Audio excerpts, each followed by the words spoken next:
Ang video natin ngayon ay tungkol sa kung sakali man, pero huwag naman po sana kahit isa sa atin makaranas ng ganitong sitwasyon. Pero kung sakali man may pasyenteng may problema sa paghinga, paano sinusolusyonan ng ating mga mahuhusay na doktor ang ganitong senaryo?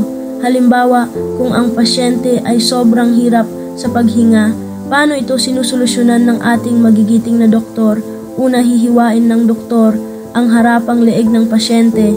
Pangalawa, sa tulong ng opener, paghihiwalayin ang nahiwang balat nito gamit ang skin remover at inihihiwalay ng doktor ang mga side muscles nito upang malaman at makita ang thyroid gland.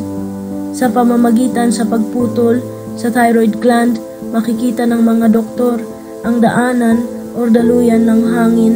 Matapos nun ay kukuha sila ng tracheostomy tube na may pipe sa gitna at isinisingit ito sa daluyan o daanan ng hangin na tumutulong sa pasyente na makahinga ng mas maayos.